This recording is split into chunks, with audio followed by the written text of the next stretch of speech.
Hello and welcome to the Just Another Castle podcast. I'm your host, Matt, and with me this week is our pro gamer and hipster, Mike. What up? Wait, what was that? No, Kind of botched it up. But and our retro aficionado, Unoclay. I don't know if you could hear it, but I've been playing a lot of Donkey Kong Country this week and pulling my fucking hat, man. That's from. Select, and that's in number one. You hit select, and that's when Diddy comes in. So you give a little high five, and then that's when. Not that I would know. You know this. Indeed. Diddy every time when you have the option. Diddy every time for sure. Yeah, except for that one level. Like I can't remember exactly when it was like a factory level, but there's a crusher on a floating platform, and then Diddy just gets bodied because he can't jump or attack crushes. So that's the Jack guy, man. Before we do anything and before we talk, Matt, buy an effing Blue Yeti microphone. They're $50. It's a Blue Yeti. All right, but the snowball one. You don't have to buy the $130 one. All right. I'm lost, but I want it. Whatever it is, a Blue Yeti microphone with a snowball on top. No, you gotta get the Blue Yeti, the snowball version. It's good. It's cheap. I use that for my streams. My Bill's got the better Blue Yeti, but that's not the point. That's like $130. F that. Thanks. I'm actually looking at. I haven't looked too much at it, but I'm thinking of going for a condenser mic, which is a little bit more expensive. But anyway, let's get on to actually talking about stuff this week. So this week, of course, we're going to talk about all the direct stuff. Not literally every single thing I picked out. I think what will be the most interesting parts that we'll want to discuss and have an interest in. But before then, we'll talk about what we've been playing. And as usual, I haven't been playing much, but I did want to plug my own thing. So this week, I finally released that video I was talking about for like a month and a half. It's called Skyward Sword as a Stepping Stone to Breath of the Wild. And yeah, obviously, a sequel or a game turns out to be like its sequel or whatever, of course. Well, Breath of the Wild gets a lot of people attribute Breath of the Wild a lot to the original NES game, which is warranted in a lot of aspects, but a lot of people seem to be forgetting or ignoring there's actually a lot of Skyward Sword influences in it, not just the stamina gauge, but just the philosophies that they implemented. So I basically go into quotes from development of Skyward Sword and then comments from post development of Skyward Sword, and same with Breath of the Wild during and after development, and sprinkle those in the video and talk about what they tried to achieve in Skyward Sword and what they wanted to achieve and how it actually came about, or what we got as the final product, and then in Breath of the Wild how they implemented that and improved upon it and things like that. So if you're into that sort of thing and interested in a little bit of game development history, check it out. It's on my channel, The Mango Viking, and it's full of goodness. So, I was really into it, but then it said Skyward Sword. I immediately threw up and I downvoted and I reported you. So that's the one downvote. Well, now I have an answer for it. Your co-host reported you to YouTube. Yeah, I was like, excuse me. He mentioned Skyward Sword and my eyes melted. He showed gameplay of it and my eyes melted.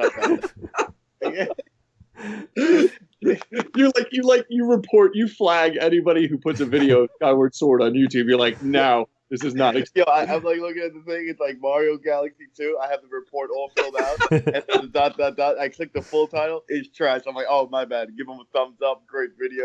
Throw a compliment. You would have been so downvoting me. I was just playing a little bit of Galaxy 2 to check some resolution settings on my Wii earlier, and I thinking of you. Mike would be reporting me to my wife and being like, make him turn this game off. It sucks. You just get a phone call. You're like, how did that happen? Clay, I know what you're doing right now. I know what you're playing, Clay. I know what you played last summer. I knew it was coming. Matt, I wanted to say your video is really good, and I wanted to let any listeners know who would like maybe avoid it. I know there's a minority of people who maybe don't want to see videos of Skyward Sword, but he even made a special version on his Mango Viking channel. That's the Mango Viking channel that he made a version that's spoiler free, where he like edited anything that could arguably be spoiler out of it just with my name in the title. So if you want to see the spoiler free version, look for that one, because it's like, I watched it. I'm still relatively early in the game, and I felt like there wasn't anything in there that I didn't know. Good. And I thought it was really informative too. It's been so long since I looked at the Skyward Sword. I played through it when it first came out. I didn't hate it like Mike did. I thought it was fine, but I really didn't like the art style as much in that Zelda. I didn't like the draw distance limitations of the Wii in the overworld like map. But otherwise, I thought it was an okay game. But I don't remember the game well enough to have made the connections you made, and I saw a lot of what you were saying there. It was neat, man. It was a good video. So yeah, quotes too. All those quotes that you put together, because I hadn't read half those quotes, like from developers and from people working at Nintendo who contributed directly to development. I thought it was neat to see all that stuff compiled into one spot. Thanks. Yeah, there was a lot of other quotes and information I pulled from. I actually filled up the description box too much. It was like, you went over the limit. I'm like, okay, crap. Well, I guess I'm going to limit it to the quotes in the video then and try to cram those in. I guess I never knew there was a limit to like how much text you could put in your video description, because I've never put more than a few things. It's like 5,000 characters or something. It's quite a bit. Yeah. But like, this is YouTube. It's not a novel writing website, bro. Yeah, I know. Yeah, gosh, it's not WordPress. Yeah, this isn't WordPress. This is YouTube. Maybe you're confused. That next thing Matt uploads is literally just a Microsoft Word document. Yeah, no, it was neat. People should check it out for sure. It's like if you missed what we're talking about and you're saying could they repeat it? It's like he compares Skyward Sword's development to Breath of the Wild, and like how the evolution you can spot some things like the direct evolution of the game, and definitely one or two of the things you were focusing in on. I was like, wow, that's if I hadn't I sold my copy of Skyward Sword a little while ago, got full value for it on eBay. So I was happy about that, because I thought I'm not probably ever going to play through this whole game anytime soon, and I could just rebuy it if I need to someday. And so I wouldn't have remembered it for a long time, the stuff you were talking about. So that was cool, man. Cool. Good work. Thanks. Two things I want to say about that. The regular one that I uploaded, so the Unoclay version that I even tagged a little dumb thing at the end of the video just to bug Unoclay, but that one's actually private. I don't really want to have like two versions up there. The one up there I would say is spoiler free for basically everyone. Like, I made it as bare bones as possible. There's like one or two things that if you saw some of the promo images of Breath of the Wild, it's not going to be a surprise, and everything that happens in the video is within the Great Plateau, so like it shouldn't be that big of a deal. I just made a special one for Unoclay because I was feeling around and making sure nothing surprised you, because I know you're really privy about that, and I already kind of spoiled things to you already, so I didn't want to do more. I mean, you changed the way I play the game. I didn't even know you could climb on stuff. Yeah. Then I was like, wait, you can climb mountains? I was like, what are you talking about? Today I was just like climbing on stuff. I had no idea. Yeah. No, come on, bro. I kid. Yo, Mike, what the heck is going on with your mic? Is that your blue muffin top snowflake? Yo, I talk to you plebs on my phone. You guys don't deserve my blue Yeti stuff. What else is up, Matt? What else is going on with you? No gameplay other than Zelda this week? No, I did want to say one thing. So I likely wouldn't have remembered all of those things about Skyward Sword in the video if it hadn't been for the first article or first blog that I wrote, because the first blog I wrote was how Skyward Sword could change the future of the franchise. And I mentioned that in the video, but that's what ultimately led to making this video, because I remember I wrote basically like a 5,000 word article back then, and knowing so much of what was going on back then, because I was keeping an eye on development and whatnot. Like when I saw trailers for Breath of the Wild, I'm like, hey, this reminds me of this and that. And what they were saying back then, no one's making a mention of it. I'm going to make a video about this. So that's kind of where that evolved from. Otherwise, I probably wouldn't remember anything, because, I mean, someone asked me, like, why I might not have liked Skyward Sword as much, and, like, I don't remember most things because I played that game, like, 6 years ago, whatever it was now, but, yeah. A side note worth noting is that, like, after watching your video, my YouTube feed started to fill up with, like, Skyward Sword related links, so Mike, you might want to watch out, but the neat thing, hate it or love it, whatever. I think Skyward Sword's an okay game. It's got some flaws, definitely. It wasn't worth some of the scores it got at the time, but it was I thought it was a fine game in a lot of ways. But it was pushing the limits of the Wii's system very hard, and you can see it in the game. But the music is pretty good in that game, and my feed filled up with, like, some of the videos where, like, I listen to a lot of game soundtracks on my YouTube feed, and I got a bunch of hits right away for, like, YouTube videos of Skyward Sword soundtrack files, and I was listening to some of those today, and they're good, man. Like, that's a part of the game that maybe you could go back and visit in your free time if you're not too nostalgic for playing the game, but maybe something worth checking out, because they usually put pretty good quality into all those kind of games, and I was enjoying listening to it because again, I'm not likely to play that game anytime soon, and hey, why not? Music is always enjoyable, even if you're not playing the game, I would say. So yeah. So enough about me. I think I've blathered on about myself long enough. Hopefully no one rage quit out of this. Man, it's cool. It's something you made as part of the show. It's not too long at all. Thanks. All right, so moving on. Mike, I know you've played a couple of things like ukulele, so why don't you talk about that? How far have you gotten in it? I'm actually going to play today, and then I got kind of distracted because, I got distracted with Oversplotch this weekend because I was at 2450, right? And then you go to 2500, you become platinum. And then it's like, oh shit, then your career to MLG Overwatch begins.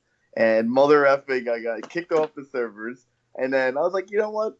I could wait the 668 minutes queue I'm in. So I wait that. And I come back. And I go like 0-10 this weekend. And now I'm stuck at 2300 elo hell. But I'm fine. I only want to kill a few people. But it's all good. Hey Mike, you're a little muted. It's a little hard to hear you. Oh, okay. Yeah. We heard you. It's only basically I have blind rage from all the Overwatch because I was about to go plat, and then everything went south, and then. Can you explain to those of us that don't play a lot of Overwatch why you got kicked off the server, or what exactly happened? No, they at like 6 or 7 in the morning. I didn't sleep that night. I was on a good streak. Are you calling people scrubs again? I was like, yo, I was getting good, all right. So I was getting good, GITGUD, all right, and and they, I don't know, they just kicked like a few people off the servers, and then my computer would turn on. I was like, you know what? It's a sign. I should go to sleep, even though I'm not gonna sleep. Mother effing shouldn't have did that because I couldn't win a damn game after that. For the next 2 days, ruined my rank. All right, so I'm gonna have to work my ass back. And then I was playing ukulele earlier in the week. I got basically I got pretty far in the first world. I got like about 8 jiggies or pages. I'm gonna call them jiggies. That way it's easily relatable to people. So I was like, all right, 8 jiggies in one world is actually a lot, and I didn't even expand it or anything. I'm probably gonna do. I want to do more exploration before I do expanding. So I'm probably gonna go all around. But I enjoy the game. It as a 3D platformer like fanatic, I wouldn't say it's like top quality. I wouldn't be like, yo, this game is like some Mario 64, Banjo Tooie, Mario Galaxy 1. Like, but it's better than like Galaxy 2. Like, so it's better than Crash. But but I don't know. There's just something. I don't know. It feels like a downgrade. Like there's one. Matt actually commented on video about something I said. He's like, yo. I go, yo, there's no super jump out of crouch, and I like scoff, all right? And it's like, that's like the kind of like little things that bother me. Like, you know what I mean? Like, if a game 10, 20 years ago could do it, like, why the hell is it not in it now? Like, I haven't got far enough. Maybe I have to learn it. I saw some gameplay, and you do learn it. But it is weird that that one move isn't from the beginning, because I would think that would be like a basic move Yeah, you Mario could do, can because I do mean, it. yeah, Mario long jumps, backflips, like jumps, and all these Okay, other things. look, I yeah, think, Mario doesn't like he doesn't learn moves, but like in Banjo no, Kazooie 1, you could still do all the you know yeah, what I you could mean? do a Like backflip. I think from the beginning. yeah, the only thing you couldn't do was like obviously walk on Kazooie. Like I was like, but you Yeah, learned that was your first learned move. You know what I mean? You're like, oh okay, I can get up a hill, which is like all right.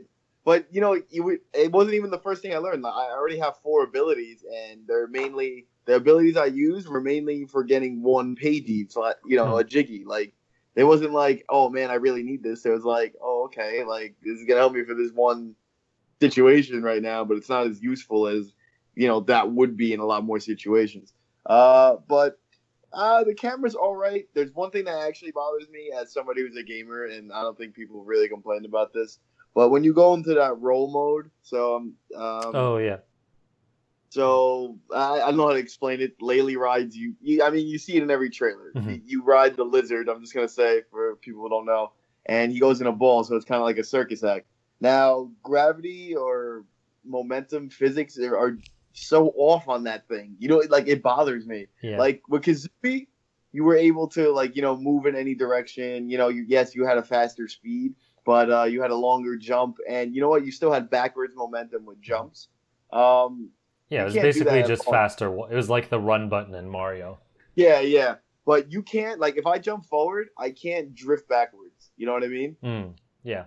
Like if you do that, you start to curve, and then like the camera won't catch up, and then like Yuka and Laylee are facing like a different angle from the camera, and it makes you do like a wide semicircle, and it just kind of throws you off. Like I had to do one platforming section like about 2 or 3 times, and I was like, wow, I suck. And now I was like, no, wait, no, this like playing it that way sucks. Like playing it with the ball mode, but you had to because it was like a hill section. But I do like the speed of the game. I like everything about the game. I think it looks cool. Like I like it. Like there's nothing wrong with it. Just like those little things bother me. Like I complain about like in freaking like Wind Waker. I'm like, yo, I can't crouch and stab yet. I can do that in Ocarina of Time. Like freaking. It's still 20 years later. I still can't do that in Breath of the Wild because I never play. Okay, I'll play one dungeon and I go, okay, yeah, I'm gonna play more Breath of the Wild. Yo, what's that? And then I get stuck by Overwatch or Ukulele or I'm at the end of Color Splash, so I only need one more big paint star. And that game's not too bad. I would say if you like Paper Mario, it's not a bad game. You're the funniest gamer. You've got to be the funniest gamer. Like you've got Breath of the Wild. You like adored it when you first played it, and then you're like jumping on something a lot of people didn't like Color Splash or Ukulele or whatever. You're like, I'll play those instead. I mean, I get it. I totally get it. I do the same kind of stuff. It's hard. Like, look, for me, I'm like, all right, I'm gonna play Breath of the Wild. Like, bro, my friend got a Switch like 2 weeks ago, and he's like, yeah, I already got like 2 Guardians done. I was like, there's 2 Guardians? No, I'm playing, but like he's it's that. Climb on stuff. You're like, what? Yeah, and I'm like, and my other friend is like, I don't know if I want to fight Ganon right now. I was like, oh yeah, me too, sweating profusely, all right. But it's like for Zelda, like I know I need to like fully invest myself, and I'm like, nah, like right now, like I just want to get through Color Splash, and I know I could run through Ukulele pretty quick if I like would play through it. So I want to run through Color Splash and then run through Ukulele. But then Overwatch is very distracting. So once season ends, I'll probably be less distracted by that game. So. I agree with what you're saying to some degree because I find I really enjoy Zelda taking it super slow, as we've discussed a ton of times now, so no need to get back into it. But like if I sit down and play it, I don't want to play it for 20 minutes. I want to play it for like 2 hours, and I get so much more out of it when I do that. So I don't want people distracting me either, like talking around. Because like I remember I kept loading a save once just to rewatch the cutscene because I wasn't paying attention. I was like, I don't want to play like this. You know what I mean? Right. Yeah. Especially when there's only like a few cutscenes in the game at all. It's like, yeah, you kind of like got to pay attention when you get one. So well, definitely. You have like a database where you can rewatch the cutscenes. Oh, that's true. Yeah, you can. I forgot. I totally forgot about it. I know nothing about the game. All right. Like I'll play, get some, like kill some things. Like I forget even where I am. I'm pretty sure I'm on Death Mountain, and I don't even know what I'm doing there. All right. Might be getting like a timeshare or something. I don't know if you can do it in the game. All right. God. Spoiler, timeshare spoilers. Yo, timeshare, so I sat through this timeshare, and he's like, yo, if you sit through this, we'll give you a free trip to get into Castle. If you come to Ganon's seminar, like yeah, and I was like, wait a minute, I know this guy giving the speech, and then he turned around and attacked me. All right, so I know what you're talking about. Stuff, good stuff. That's good. Well, it's good to hear that at least ukulele's at least decent. Yeah, it'll definitely be so on many sale mixed some- things. Yeah, from I the heard a lot internet. of. I'm not really sure what they Mike, think of Mike, it. if someone new is listening, you might know that Mike. It can be our hardest critic sometimes. Not always. Eli sometimes is a little stiff. Like on stuff. Like he can come down hard. All of us have our ups and downs or whatever. But like Mike is usually, I'd say, our hardest critic around here. Mhm. Like if you haven't caught on to it, like and so to hear you say when you like something, it's always curious to me because I'm like. Is it because it's like a kind of game he just likes, or is it like, this game just got a little bit harshed by the critics, and it actually turns out it's pretty decent. Like, I didn't read any reviews on. I mean, I backed ukulele. It's one of the, I think might be the only game I ever backed in my life. Like, I was like, all right, I'm gonna do this. Like, I like these guys. I have faith in them, and I still do. Like I said, but if you're not looking to spend, I don't even know how much it costs. Like, I remember I spent $15 or $20 or something. So I don't know if the game's like $30, $40, or $10 or $2. I don't know if I got jammed, but I'd say probably wait for the summer. They'll definitely get like a little Flash thing, or you know what? It might be better to get the game on the Switch if you have a Switch. I like it. Just seems like it would be better on the go. It doesn't seem too long, but it is quote a collectathon, which I love. So I'm a big fan of DK64 and other rare work. So I recommend it, but you can get it for anything. I have it on my PS4 only because I wanted trophies. That's it. For sure. Nice. So, Unoclay, why don't you talk about what you've been playing, and then it looks like Eli might be coming on. Right. Yeah, we'll do it in reverse order. Yeah, I this week, I led in with the sound effects from DK Country. Won't speak a lot about that, given that game is like, I don't know, more than 20 years old. So if you haven't played it, time to get with the time. It only came out in 94. Yeah, totally. That's the graphics, right? Yeah, just a mere like 23 years old. Like that's it. Yeah. When was that? Oh, okay. Yeah. But no, I'm honestly not sure if I ever finished the original Donkey Kong Country. So like I was putting some time in earlier, and I think my neighbors heard me shouting because I'm only on like, I don't know, the third or fourth world. And wait, what boss did you just beat? I passed the Bumblebee, which I think is the third boss. Oh, you fought King Wasp? Okay, yeah. And then like you get into the snow mountains, and for people who haven't ever played it or don't remember, like for instance, if you're only familiar with like Donkey Kong Country Returns or Tropical Freeze, that game is a modern game where it saves every level. And DK Country Original, you have to make it to save points, or you have to be on a part of the map where you can travel back to a save point, which is often not the case. So for instance, on World 4, I think it is, the Ice Mountains, you got to make a run through like 4 or 5 levels before you can get to a save point. And the game's not particularly generous with lives. Like it is ish, but you got to get good to get the lives, or you got to like farm them. You literally have to like farm lives like that. You'd have to like go in a level, and it's the kind of game where you could like earn a bunch of like, you can pick up a bunch of bananas or do a couple of the mini games and get a couple extras and then die and then do the level again and do that. Like, so you got to farm lives and you got to get really good at the levels, and you can't save on demand. You've got to make it through several levels consecutively. And I made it through like 4 or 5 levels. Each one, I haven't played them in like 20 years. So they're pretty hard. I don't remember them at all. Finally get through them. And I'm like, I think I'm one level away from a save spot, and I lose my last life. And I'd been playing for like an hour and a half. Like my neighbor. Oh, that sucks, like, dude. I'm just every expletive like flying out the window like of my house. Like just like, this game is fucking brutal. Like I can't believe this. Like but it's all good. Makes me a better gamer. I have thick skin, but yeah, like it's better than I remember. Like I don't think I was the biggest fan of the DK Country games back when I was a kid. I think I was. I can't believe you played number 2 again, then, man. Oh man. Yeah, I know I haven't finished those. I know I've at most played them for a few minutes when I was a kid. So yeah, Donkey Kong Country 1. I think it's 41 levels overall, or 42. No, it's 40 because I remember me and Phil ran through it, and he always plays as Donkey Kong, and I always play as Diddy. And we were like, all right, whoever gets the most, wins at the end. And we actually turned out to tie right at the end. Oh, wow, that's funny. Yeah, we ran through it. Like it was like when I first started my channel, it was the very first game we played together. But awesome. yeah, we just ran through it one night. But that game is just like it's just such a clean platformer. But yeah, you're right. Like I guess it is unforgiving. Like one level I find unforgiving is I think it's on the 5th world. It's like some high treat. Oh, I can't remember the name of it. Like if I looked at the name of it or what level it was, I can definitely tell you where it is. It has like these beavers. It's a high top treetop tails or something like that. I don't know. I remember I've beaten this game 8 times and I still hate that level. Okay. It's mostly like hard because we're used to like more modern games where it saves and you don't get dropped back like that, first of all. But like also the hit detection's a little weird compared to modern games. Like when you go to jump on an enemy, sometimes you like hit the edge of it wrong because like the way the hitbox. Their hitboxes are different on that. They're like some of them are wider than the actual enemy, so it's like you can mess up from there.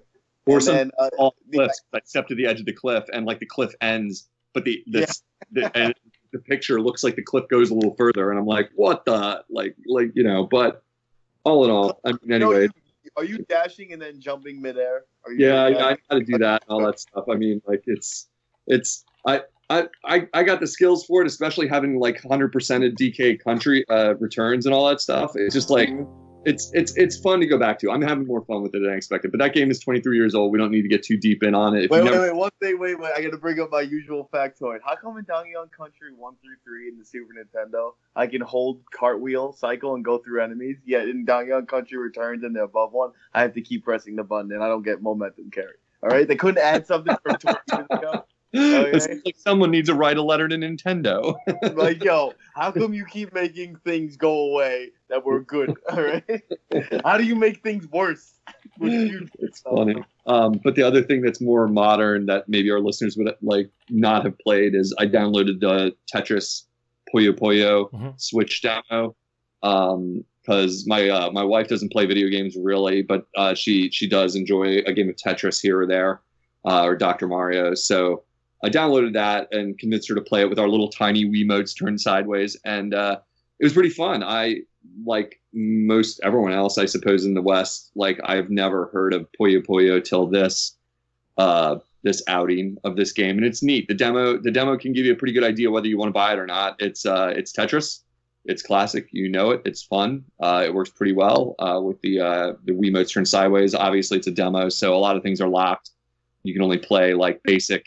You can play Puyo Puyo simple, you can play Tetris simple, or you can play a versus mode where it's kind of like ADHD gaming where you have like, you play Tetris for like 20 seconds and you're racing and you're slamming each other. You can do the whole, drop lines into each other's screen, all that kind of stuff. If you get a Tetris, whatever, or you do multiple consecutive like completions. I don't know exactly how the drops work in this one, but standard Tetris stuff. And then after 20 seconds, no matter what, it's just automatic. The screen, you hear a countdown and it swaps to Puyo Puyo, which is a lot like Tetris, but it's like a match 4 game where you just got to like line up 4 colors in either like vertical or horizontal or like both. You can like chain them basically, not diagonal, but you can chain 4 colors together and they clear every time you chain 4. And the difference from Tetris is like if the pieces drop to the bottom, like when you complete a line, things drop down. So then you can chain the drops and get combos on each other. And again, you're sending pieces over to the other player's screen and all that stuff. So it's pretty frantic. It's a little, it would make you have a seizure if you have epilepsy because it's like just constant like screen switching and like real visual like craziness.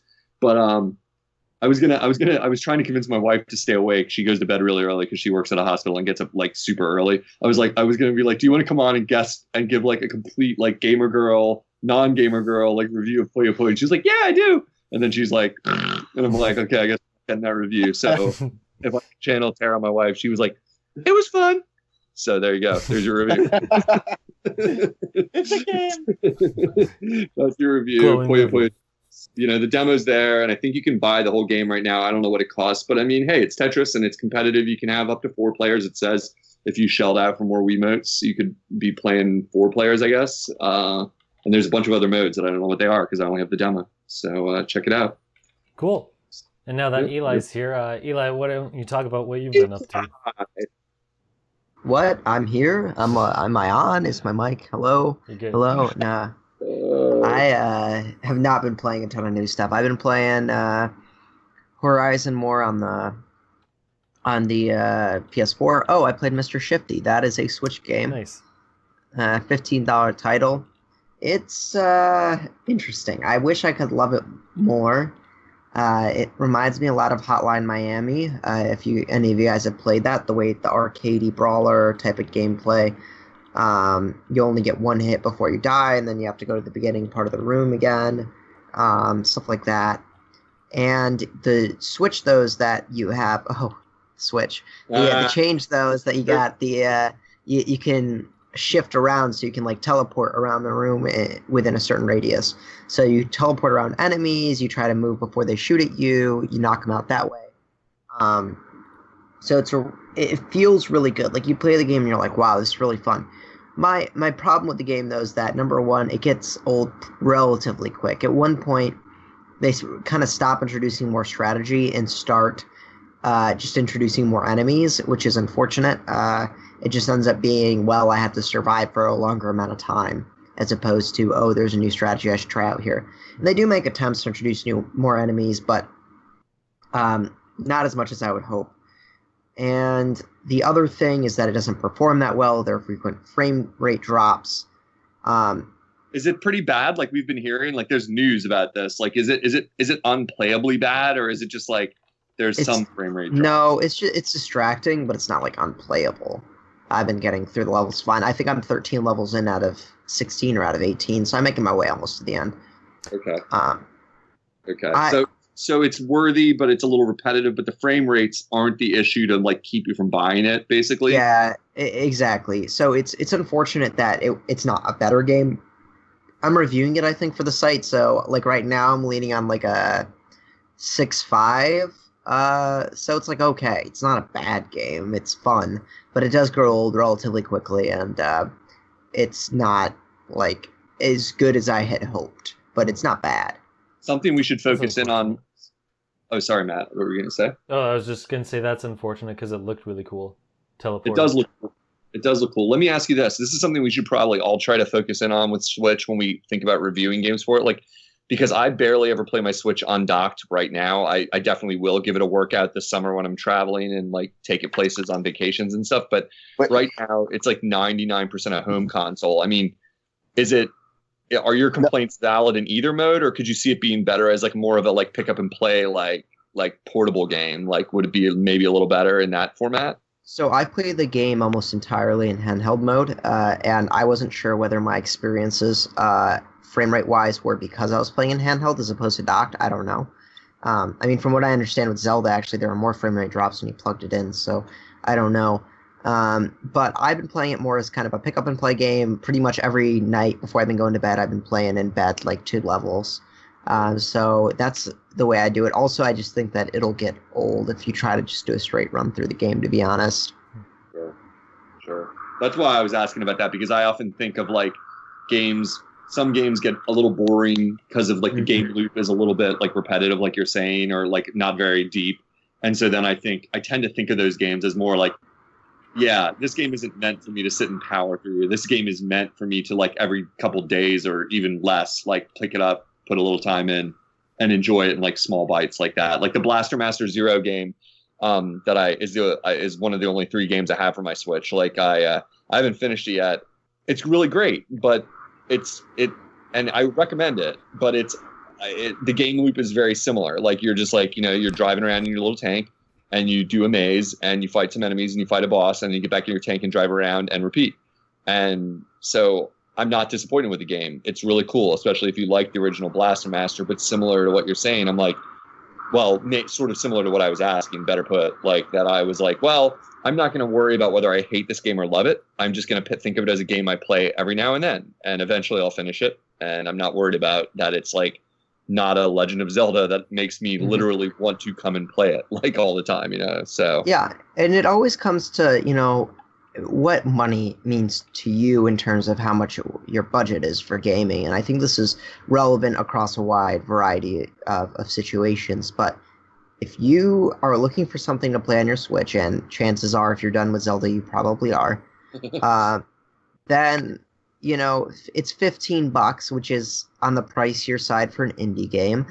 But if you were planning to spend that money on a new AAA game anyway, or if you just have, money that you don't know what to do with and you don't want to send it to me, you can, why not? It's $15 isn't a lot of money. It's like a meal and a half. And it'll keep you entertained before you go to bed for the next week. Nice. If you don't have a conducive girlfriend or something. I was gonna say, like, if you don't have then you got Mr. Shifty in your bed. Someone as shady as Mr. Shifty. Nothing wrong. He's already telling you in his name, yeah, you shouldn't mess with me. I'm Mr. Shifty. Hey, baby, get on over here.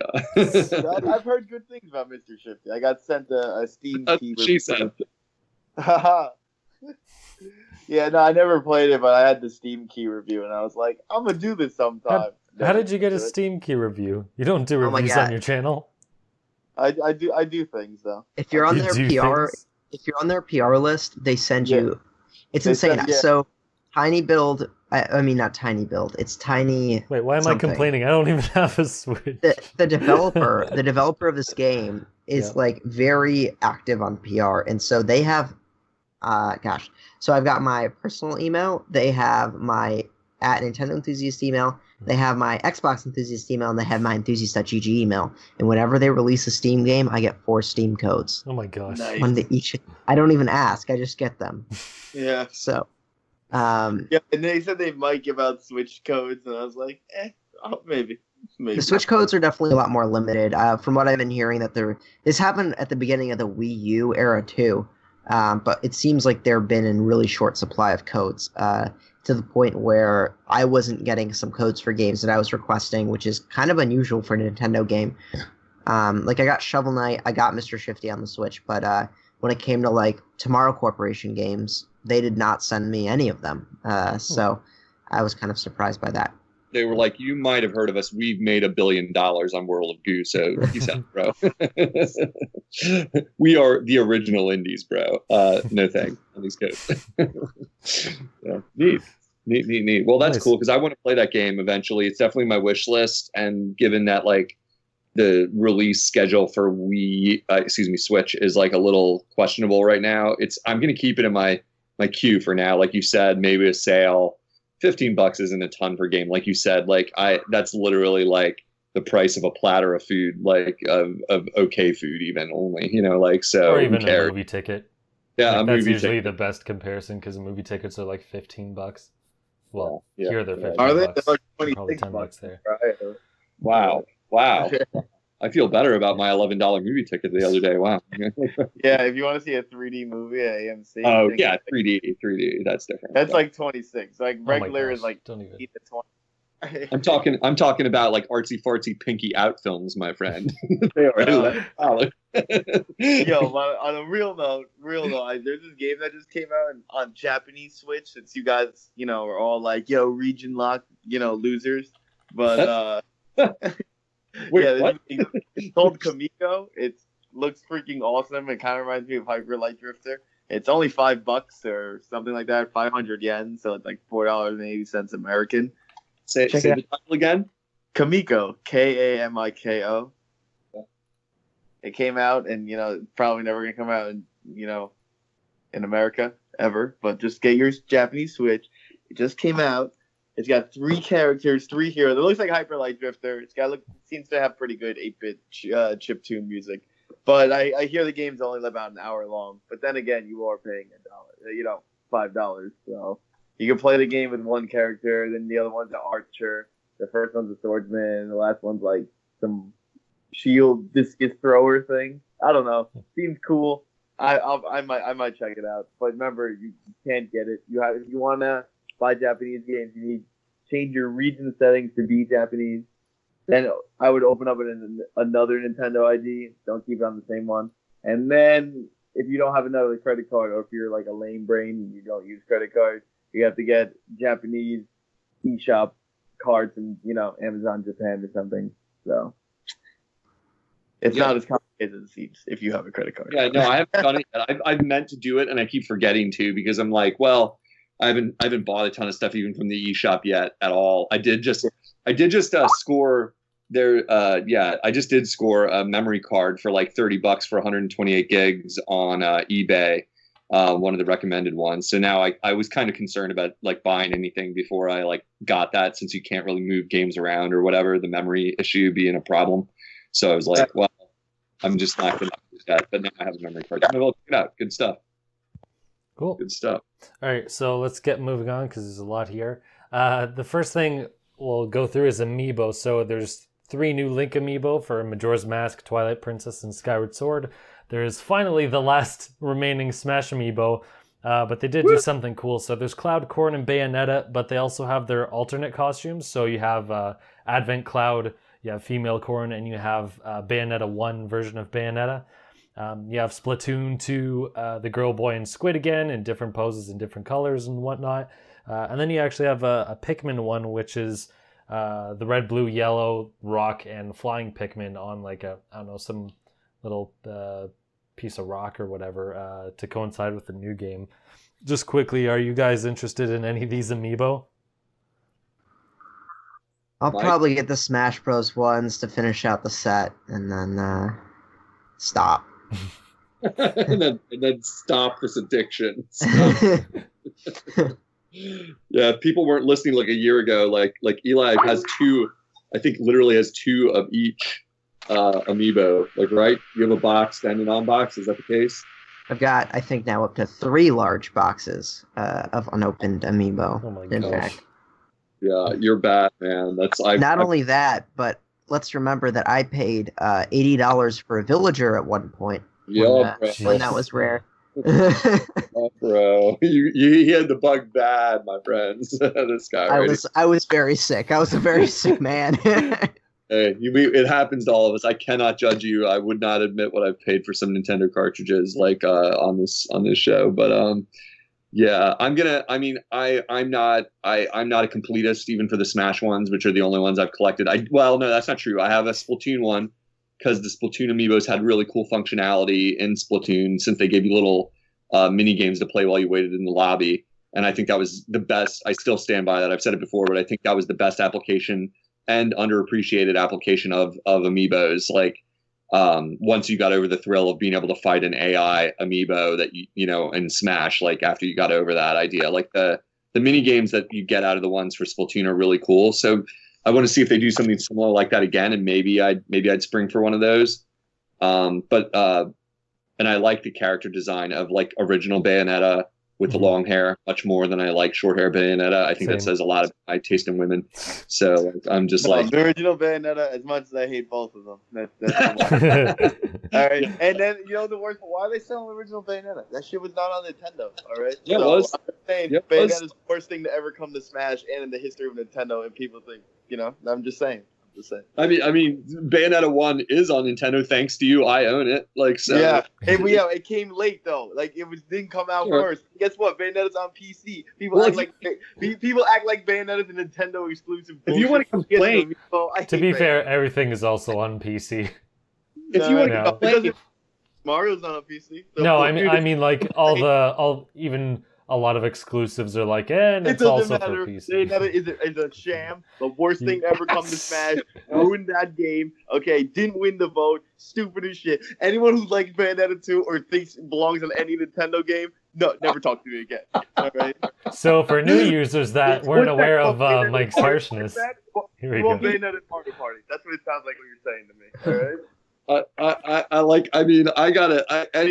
If you want to use that logic, like you guys had to explain to me who Cloud was, and that Cloud was not on a Nintendo system. At least Bayonetta was. Like, and Cloud also. You know what? Hey, Cloud. Look, he's broken as hell in Smash. Okay, I like Cloud and I like Final Fantasy, but guess what? Why do we have Cloud as Amiibo? You know what Cloud signifies? When Nintendo lost Final Fantasy, because the first ever one went to PlayStation from there. So I don't know what you suckers be thinking, but you know what? Bayonetta should never be in Mario Kart or Smash.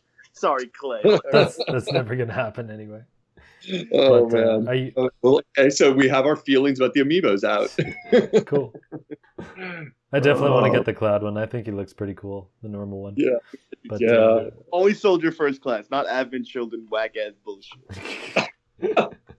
Wait, that's the other cloud, the Advent Children one. It's terrible movie. Got it. All right. So, actually, one last thing about the amiibo: the Twilight Princess Link and the Advent Cloud are exclusive to GameStop because Nintendo just can't stop doing exclusives.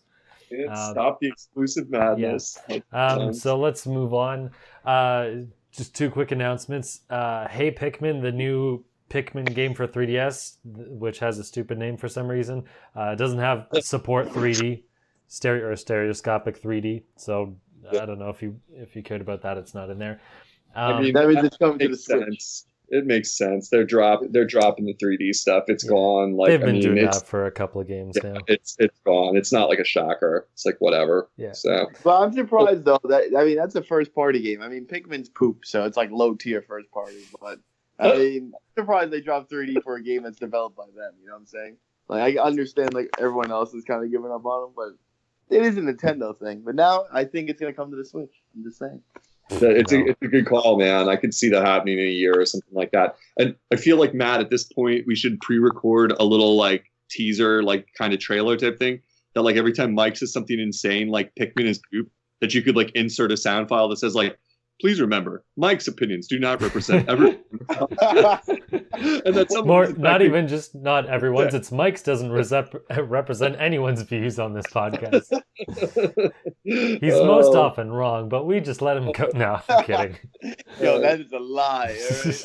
Right? My truth. You know why? It's because I'm too advanced for all you. Okay, I spell out the truth. All right, I spell. You guys are blinded. All right, I tried to lead you to the light. Oh my god. Well, I'd rather stay in the dark. I'd rather have a full Pikmin game, but I'm looking forward to this Pikmin game to see if it's good. You know, like I want to see good games on my 3DS still, as we've talked about before. So, sure. I mean, if I want to wait for the reviews for it since it's not a core Pikmin game, but I mean, I'm interested to see what's up with that. In 3D, if it doesn't pan out, just play Kirby Mass Attack because it's basically just copying that. Is it? Pretty much, yeah. Like it's so close. But the other quick announcement is Lady Layton finally has been given a name, and I'm not going to bother reading it. I didn't even write it down. What's the name of it? Unnecessarily long. Lady Layton. It's not even called Lady Layton. It's called some other dumb thing. But anyway, I'm actually interested, even though that shit triggers me. All right? I'm triggered. But it's coming July 20th worldwide to mobile. And it's on 3DS in Japan on that day, but then it's not on 3DS everywhere else. Wait, it's coming to mobile? It's really weird, yeah. They announced this like a long time ago, but yeah, so it's everywhere, or it's on mobile worldwide on the 20th, or July 20th, but in Japan, July 20th, it'll also be on 3DS, but then they said it'll be on 3DS outside of Japan some other time. I don't know why. That doesn't make any sense at all. But whatever, I guess stay tuned for that, maybe. But anyway, let's get on to some Direct news. So this Direct was pretty interesting, not just because the information, but just the format they went with. It was actually really quick and snappy format. They even put like a list at the beginning. It was a pain in the ass. I tell you. To report on. Says the journalist. Yes. I think it was kind of like a bit too quick because, like, sure, maybe they don't want you to like read all the titles fast enough, but it was also like, here's the game, 5 seconds, bye. It's like, what? I didn't even like, my brain didn't process what the heck I just looked at. But I like that. I thought that it was like kind of neat because I was like, you can rewatch this. Like, plus, like, the worst thing is when they start talking about like some dumb series I don't care about at all, and then they spend like 5 minutes on it, and it's just like, seriously, I don't care about these RPGs. And another RPG. Oh, goody. Another. I know you guys like them, but like, another RPG. Like, look, another Fire Emblem game. Like, oh boy, like, can we explore? Whoa! Like, did you just assume I like Fire Emblem game? Dude, I hate Fire Emblem. Not enough to care about them for like more than 10 seconds. Like, where it's like, I don't care about them at all. I don't think anybody on the planet should play any Fire Emblem game. we got a lot of news. We can't stay on that forever. All right, But, Damn it. All right. yeah, no. I'm angry though. Be angry with the other news. You'll get your chance.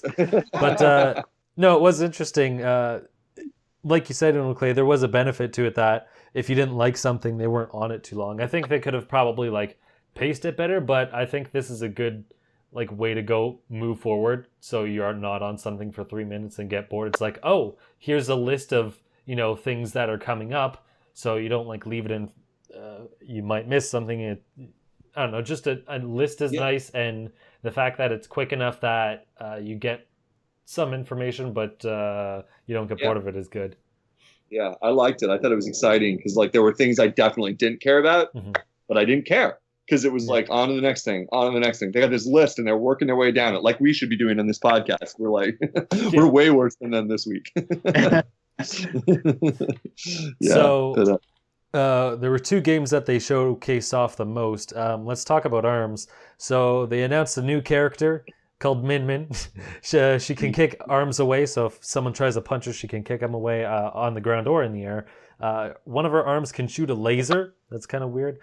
One thing that was not really announced but figured out after the direct was they showed off 4 other characters at like the bottom of the screen that were partially revealed. So there's at least, I think, 10 characters now. So that's a fair chunk of characters. You can charge your arm for an elemental attack, and it can cause like different status effects. There's at least 30 different gloves there. There's a 2-on-2 mode, which I think is probably going to be as insane as 8-player Smash, but whatever. They're releasing yellow Joy-Cons for it, which I think look pretty ugly. And it's also coming... Yellow. They're weird yellow. But it's also coming June 16th. So that'll be interesting. But what did you guys think of awesome. the ARMS presentation? Eli hasn't said a lot. Eli, what did you think of it? Yeah, wait, I was gonna say before I knew it was coming out because it might have came out to Evo. It was actually a voted game for Evolution Fighting Series, the biggest one, and I think it was spoiled to a few of the guys who run that tournament that ARMS was gonna be out in pre-summer because as a fan vote, Nintendo sponsors Evo, by the way, but the last vote for a game was between Pokken, Ultimate Marvel vs. Capcom 3, and ARMS, actually. So when is Evo? July 16th through 19th or whatever. Oh, okay. So yeah, I know. I was a bit surprised. I didn't believe it, but it was an actual official vote thing. Nintendo let it go through. Nice. Yeah, Eli, what did you think of ARMS? I wasn't paying a ton of attention because I was kind of like writing while it was going on, but so I guess they introduced the few new characters. It looks like a quirky game. The problem is I haven't played it yet, or I guess nobody's really played it other than outside of specific events. And I feel like it's one of those games that you really need to play to get into. So despite the fact that there are like these varied characters and everything, in the end, this is kind of a multiplayer game through and through. And so until I get my hands on it and can definitively say, yes, I can spend 30 hours playing this online, or people spend hundreds of hours playing an online game online, then I don't really want to make judgments. So, I mean, I'm optimistic because Splatoon ended up being so good when it came out, but I'm not hedging my bets yet until I play it. Okay. I'd say you are hedging your bets for now. Just being silly. Yeah, similar. I think we talked a lot about ARMS like one of the other recent episodes, but I'd say like I want it to be good, and I didn't know that piece of news that Mike just said about that it's getting some tournament type attention, which is I'm sure Nintendo is, if they're not pulling the strings to make that happen, they're ecstatic about that because like that we all saw like their dreamy aspirations for like the way they revealed the Switch, and a big solid portion of the original Switch reveal is them like envisioning a future where we have tournament arenas filled with like Splatoon players, and they want to get on the esports craze. And like, I mean, if ARMS is like, them imagining another game that could be in that space, that it's like, this is a game that's got enough depth and competitive like mutability to like get people to play it on that level, then I'm sure they're psyched about that. I thought it looked cool. I'm thank God that they leaked or accidentally leaked or whatever it was, the other characters, because I still felt like, are you kidding me? I'm going to buy a game. There's five choices of characters. This, like, there are literally games on NES that like have more character choices. Like you got to be joking. Like that's not enough depth. If this is a fighter, you got to have a roster, and that's that. And don't tell me like more characters are coming in 2018. Like there's got to be more this year. So I always figured about 10 characters at least. Yeah, I figured they were just being conservative and like not showing things off, which is actually. So yeah, I hear you. But cool. Well, what do you think, Matt? I was going to say. So that's what I was going to segue into that. I think this direct was kind of conservative. Like it was. The main things they were touting was that, we're going to focus on ARMS and Splatoon and, some 3DS stuff. But I didn't really feel like they showed all that much of either game. They're just like, here's one, I guess, like they did show off like all the 30 gloves, like elements and blah, blah, blah. But I don't think they really showed off enough of each game to really drum up enough hype. Like they showed like one battle, but they didn't really show any other modes, like no single player mode that they showed. They showed like some kind of training mode, I guess, where you can like earn money or something like that. I don't know. The game looks interesting, but I don't think they showed it off well. They showed off a lot of things that will be good to know when you're going to play it, but not enough to like get people interested. It's like, okay, well, here's a cool battle or whatever, but what other modes are there besides obviously like versus? You're making me realize like that you're like the way you just said that made me think of something like this may be like, I mean, obviously I think it is Nintendo's new marketing strategy in a way, because think about the marketing, the really slick and well done and successful, in fact, marketing they did for not Skyward Sword, for Breath of the Wild. Was like the whole strategy was only show you a tiny bit of it, and that partly is because the game was in development and things were going to change, and Nintendo can be conservative in that way. But it's almost like a new way for them, where it's like they're going the movie route, where we give you a couple really really interesting teaser trailers, but there's almost nothing in them, and like make you wait for it is like their new strategy. Like we're not going to like just dump it all on you. We're not going to show you everything. We're not going to like give you like the direct itself, like we were talking about. It was like little tiny bits of everything, not like one big thing, or not going on too long about anything. It's almost like you get the feeling of a significant change in the way they're trying to market, like and do their promotion or whatever for some stuff. Well, here's my problem with that. This game comes out in June, and unless they're going to have another specific direct just for ARMS, I assumed this was going to be like the event where they show off.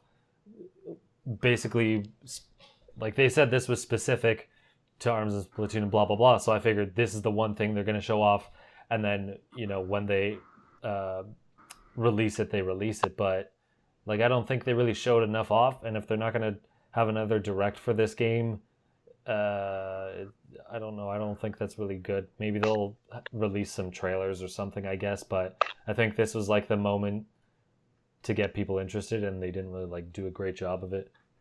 I don't know if I agree or not. I'm not sure. I mean, like the one thing we've talked about before. So, and I know we have a lot of news, but that you can rest assured there will be more trailers, even if not before the game comes out, after, because that thing we've mentioned before, the news channel on your Switch, is super active, and it's like almost every day they upload something, like almost every day. I'm not even kidding. Like there's a trailer, and like I've said before, there's a lot of recycled content. It's stuff that if you're like a hyper Nintendo fanboy and you're on the internet every day, it's oftentimes stuff you might have seen somewhere else, but not always. It's like, and they're not like dropping things. Like they're like 1-2 Switch, for instance, 1-2 Switch, the game is still a featured thing they're promoting. Like every couple days there will be another game in the feed.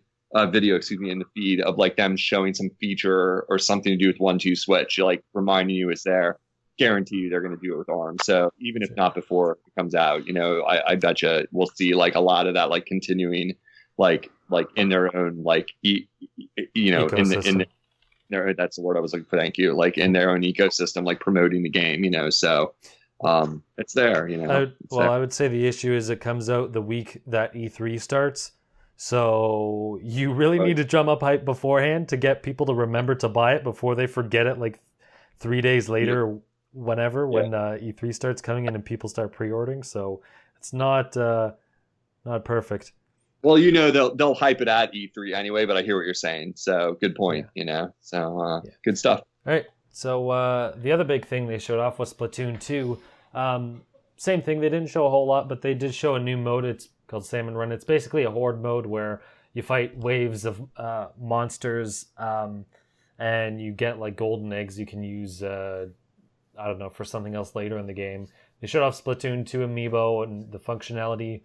You can save presets of your gear, I guess. So you can, like, I don't know, put gear on that character and save it, and then if you want to call upon it, you just, I guess, tap the amiibo or whatever. I don't know if this is exclusive to the amiibo. If it is, that's kind of dumb, because it should just be an in-game option to have, like, presets so you don't have to keep constantly swapping through and changing things. That's just really irritating. But anyway, it does that, and it also gives you some gear, and you can take selfies with this character, so that's kind of weird. They're getting crazy with selfies in games. But yeah, so did you guys like what you saw out of Splatoon 2? I know nothing about Splatoon, but I like it. Yeah, I wasn't able to finish that part of the direct, so you're gonna have to forgive me on that too. Okay. Unoclay, did you watch it? Yeah. I'm happy. The only two people who actually play Splatoon at least saw the trailer. I mean, you didn't say a lot. So since you and me are like the ones most invested right now, anyway, in this, like, were you psyched? Like, what do you think of the new mode? Because like it took me a couple watches to get my head around it, and I have some thoughts, but I want to hear yours first because I talked a lot. So. I mean, like, it's fine. It's just one of those multiplayer modes that they kind of put in every multiplayer game, so it doesn't really look anything like new or special. But I mean, I'm sure it'll be fun when I play it. Right. Yeah. I'm a little more enthusiastic than that. It's the kind. You're right that like a horde mode type thing is pretty familiar to a lot of like games now, but Nintendo hasn't. Well, I don't want to say they haven't done it, but name me something similar in a Nintendo first party game. You know, Metroid Federation Force. I don't know. I'm assuming they might have one just because the way that game works. I don't know. I think there's some other action game that probably has one, but go on. I mean, there's been things on Nintendo platforms that have it. I mean, I got down the hole addicted to the zombies mode in Call of Duty on Wii U when they like ported Call of Duty Black Ops 2 or whatever it is to Wii U. And I'd never played the zombies mode, and I was like, oh man, goodbye time. And like I've said before, I kind of have like the soft spot that I don't indulge a lot for first person shooting type games. And the zombies mode had the one mode where you had to solve kind of a mystery and put machines together and stuff with other players and that kind of stuff. I don't know, maybe I just haven't played enough of it to get bored of it, but I really get sucked into stuff like that. So kind of online co-op, like working together, like Splatoon, I was psyched. I was like, wow, I didn't even think of that you might do something like that with this game. It's obvious in retrospect. Like if you look around, look at all the other games out there that are of a similar genre, admittedly different in a lot of ways. Splatoon is its own unique, thing. But I was like, well, this is a neat opportunity. Because like once I watched the video again and was like, oh, cool. It's kind of got like boss fights and like collecting items and working together, like all going on in one game, and they did emphasize, it sounds like the chat function is going to come into play for it, that they were like, there's the one moment of the direct where if you're watching that specific section, they say teams that win have to talk to each other, or something to that effect. They really emphasize it. They say you really need to talk to each other to win. And we're like, we've been telling you should have had it in the other games. Saying that, need that. So even if I do it on Skype and not your stupid app or whatever, yeah, I was pumped. It got me way more excited for Splatoon 2. I was already going to buy this game.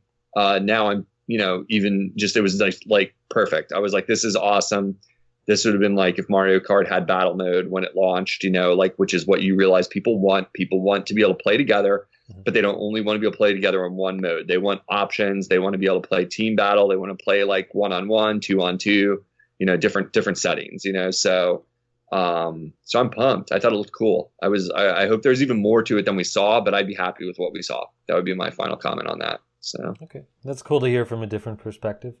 Yeah, I was excited. So. Actually, to add to it, yeah, it might feel different because Splatoon has a different you have different movement options, and you have a lot of different types of weapons. It's not just like here's a shotgun and here's an assault rifle or a pistol or sniper long range weapons, but you have whatever.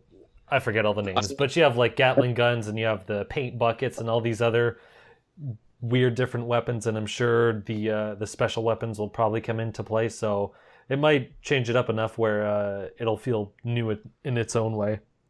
Yeah, that's what Splatoon did to the shooter game entirely, so I wouldn't see why it would be different for like a horde boss fight, whatever mode you're going to call this. The thing watching the video did make me think, like, maybe I need to sit down with Splatoon 1 in the meantime before this launches and really learn to do sniper rifles, because you and I played a lot together. I usually go with one of the like vanilla guns, like the ones that shoot fast, not super powerful. They're usually my go-tos. I like to be able to move fast. I like to have a really good sub weapon because I tend to spam a lot of sub weapon, and and I don't really find the roller very fun. And you were really into the bucket for a while, the slosher. Yeah, I hope that's there when I get into it. Yeah, I think it is. I mean, why would they take that away? That was a really popular weapon. Like that because they're going to be rolling the weapons out like the same thing, like slowly. So right. We'll see. But I was watching the video, and there were a lot of snipers in a lot of the shot they showed, or at least it seemed like that to me. Mm-hmm. And I was like, geez, like having a sniper really is that make it or break it thing. A lot of times, as you and I learned, like whichever team had the killer sniper on it, it was just like, especially on some of those vertical maps, you were like, oh yeah. You are dead if the other team has a sniper up on the skyscraper, like shooting you down. You're just like, you can't even get out of your gate. You're like running around like crazy people just trying to get out of your gate, like, and get into the map. And I was like, maybe I should spend time. I don't really enjoy camping. I don't really enjoy sniping, but I was like, as an asset to the game itself, it's, who knows if I find the time, like, to sit down and like dial into it. Cause I wasn't bad on it in other games I played. It's just not my favorite thing. I'd rather run around and hide and be a little more tricky. I don't really get a lot out of that, but I was looking at that and thinking about it. I was like, geez, those Japanese kids we would play, they always had a sniper. They'd always kick our butts. So.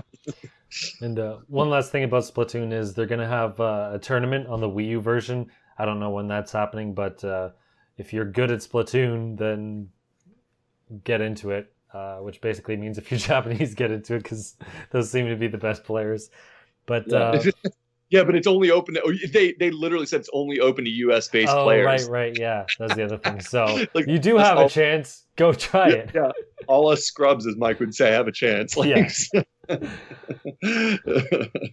yeah, my B+ isn't going to any tournaments. That's what I know. Yeah. Okay, all good. So moving on, this was an interesting thing that happened this week. The NES Classic Edition, the one that no one could find ever, is discontinued now. So apparently so if you thought paying for it through the nose was bad before, get your wallets ready. So they stated that it was originally intended to only be sold, I think, through like the holiday season. I couldn't find an exact quote on that. It basically was only sold, meant to be sold for a limited time, but they ended up putting in extra shipments when people, bought all 3 units that were sent to a store. So they were going with that for a bit, I have an idea. They decided to stop. Yeah, Matt, I have an idea. So I've designed this product. Okay, it's a product. Tell us. I want it already. Tell us. Now everyone wants this product. Yeah. Okay. And there are people writing about it, and people that really I haven't heard from these people in 25 years, actually are deciding they want this product. Oh, wow. It sounds like a great product. I'm already interested. How many can I buy and when? So I was thinking about putting out like 2 of them. Okay. 2 million. Okay. Right? 2 million. No, actually, like. You sure about 2? One for me. And then I'll launch one into the middle of America and let there be a Hunger Games for that. You got to have it exclusive to the Nintendo World Store. You got to get, that information out there. Make sure everyone knows. I'm gonna make sure that every single person knows that I've dropped it off in the middle of Kansas, in the middle of a field, and we'll see what happens. You know what? Maybe this would be a good time to partner with Atari and put it in the Atari landfill with all the E3 or the ET cartridges, and I think it'll be a working at Nintendo, Eli. I think you know their marketing strategy. I think you've read their sales strategy, dude. I'm frustrated because I know people who haven't bought a Nintendo system, and like that's what I meant. I haven't bought a Nintendo system in forever. Who were like, "Oh, I heard about this. I want to go buy it." Like this was mainstream. I mean, I have cousins who haven't owned a Nintendo system since the SNES. I had my professor, one of my political science professors, hasn't owned a Nintendo system since. Gosh, I think also the SNES or N64. And they were all like, "All right, I want to buy this thing," and they can't find it anywhere, and they have full-time jobs. They can't wait in front of a Best Buy, you know, on a Tuesday morning at 10 a.m. Or even wait for an online store to start opening them, right? Yeah. Like, no one can do that in the middle of the day. Does anyone on this podcast have one? No. No. But I didn't want there one were anyway. some being sold in deep Long Island where I was, or I could just go wait out in front of Nintendo World, and I don't want to because I don't want to wait outside. But now you can sell for more than a Switch, so maybe you should. Really? Yeah, I should. Really? I haven't actually looked up the prices, but I'm sure it's going to be jacked up. I think I heard at least $300. I cannot believe this. I mean, this felt like an April Fool's Day joke when I read that I was like, because this, to put it in perspective. It's like an Onion article. Popular item gets discontinued. Yeah, item that nobody could buy. Like, Eli, you nailed it. No more Beanie Babies. It's selling for $250 right now on eBay. Holy shoot! Oh my god! Like it. Well, there's one of them for 15,000 right here. Wow, that's not gonna sell. Yeah, I'm looking at the sold listings here. This is just like Eli said it. I have friends who wanted it. I have at least 3 friends who I have on a list that was like, if I see them on sale, I just text them quick, and then I would be like, okay, I'll buy it. Just tell me you want it still, and that never happened. And for our listeners, if it's not clear, we're pretty big Nintendo fans, and like I didn't go out of my way for this thing. Like I didn't need it. I wasn't going to buy it for myself.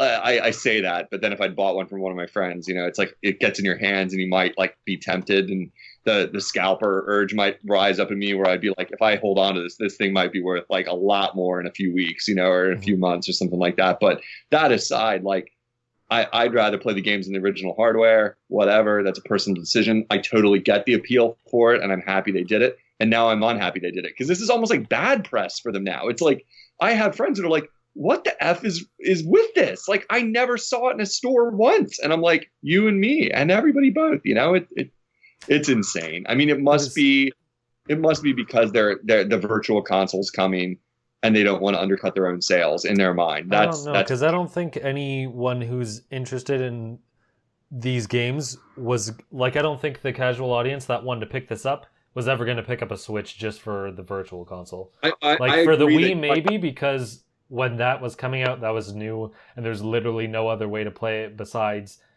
emulating it. But now it's like, okay, well, you have this convenient box. They just want to play all the old NES games. Like, they're not going to spend $300 just to buy individual, like $300 to buy the console, and then spend like $10 per game, like $50, and you get all these games. Like, it's the perfect spot. It could have been the perfect stocking stuffer, because it's pretty cheap. The cost of one game and you get 30, and you get some nostalgia funny bones or whatever, but they just didn't make enough of them. I agree that you're like, let me be clear. I agree you're right. I think this is how Japan Nintendo thinks. I think that is the only explanation I can come up with in my head.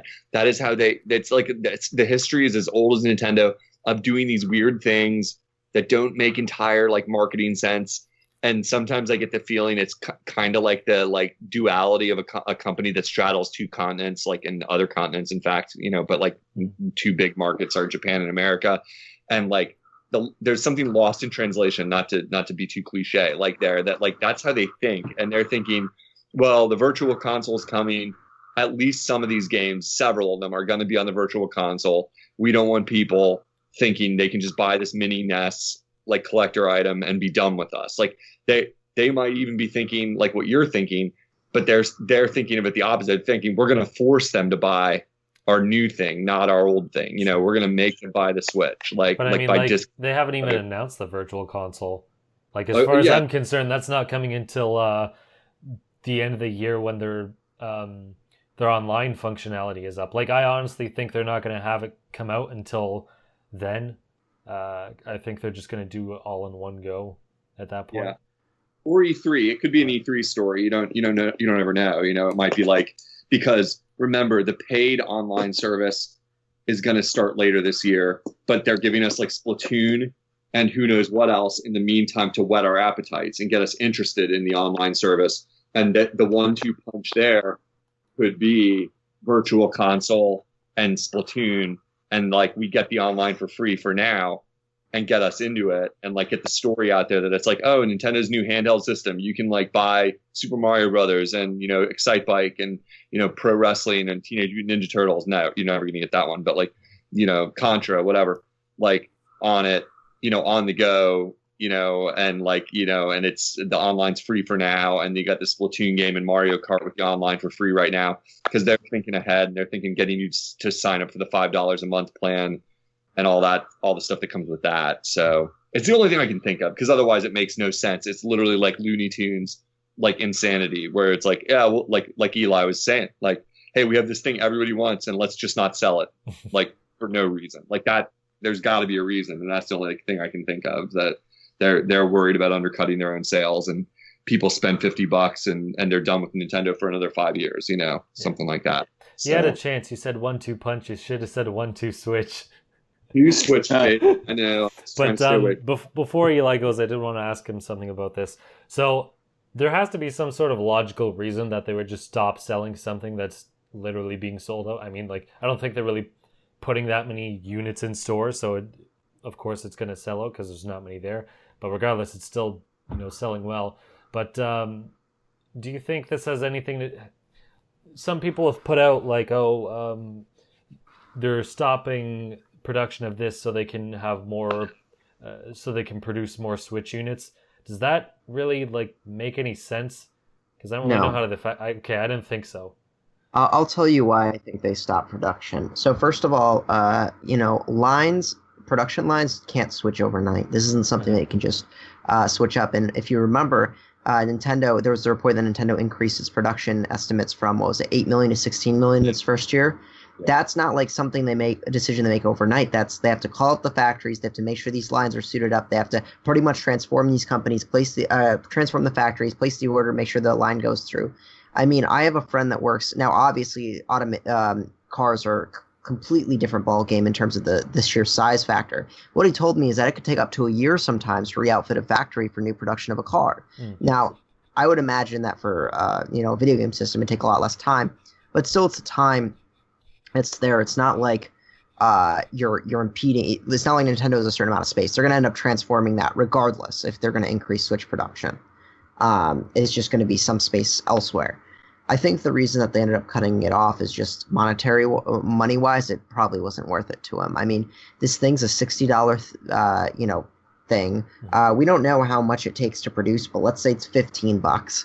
Obviously the hardware doesn't cost a lot in terms of the power, but the materials to put it together cost money. The cords, everything like that. So then the retailer takes their cut, say $10 or $15. Then you got the distribution of shipping and everything. Licenses. I mean, probably with third parties. Sure, exactly. So they could have sold maybe another million of them, made literally $10 million or something if they were making $10 off a unit, and it just wouldn't be worth it for them. Whereas on the Switch, someone took it apart, found that it was $260 to produce, so they're making about $40 margins. Now, of course, the retailer is going to take a cut on that, but still, and then assuming that a Zelda game is sold with each system, that's pretty much pure profits right there minus the retailer margin. It's just more profitable to sell a unit of Zelda than to sell an NES Classic. But based on the numbers you were just saying, just to be nitpicky, like the margins aren't that far off. Like when you say that, because like, but we're making this up. I mean, we should emphasize that we're making up numbers. Yeah, exactly. But, like if the Switch, I was surprised by that margin because that's a real number based on somebody who did a real teardown where they were like, oh, it looks like 260 to build this thing.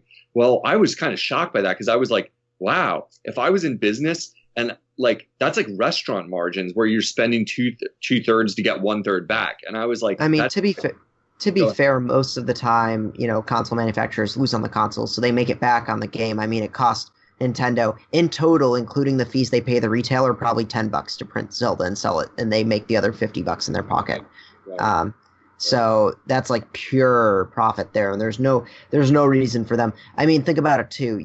It's not necessarily the NES Classic takes production space from the Switch, but it sure takes marketing dollars. It takes, shelf space. It takes market share in terms of mind share that people have. And what I ended up telling, I went to visit a family in Maryland who he told me that he was interested in getting an NES Classic, and I told him, listen, I mean, the Switch is going to have a virtual console at one point.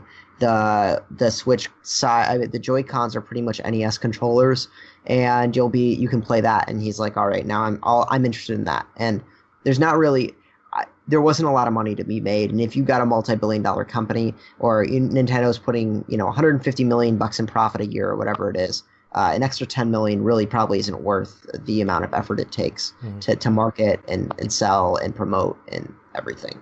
Well, to add to that, the NES doesn't go anywhere. Like, there's no future for it. Whereas the Switch, like, you will be making more games and making more money off of it. So there's also that as well. Right.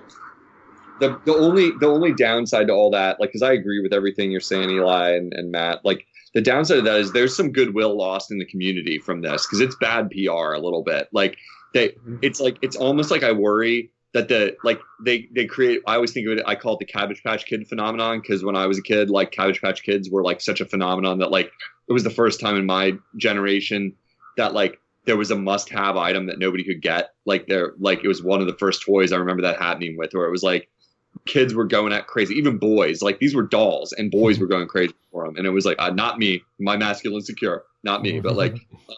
But like, and then laser tag was another one when we were kids where it was like there was just a shortage. You just couldn't get it. It was the must-have thing. And so that Nintendo, we all know to some level, Nintendo loves to do that.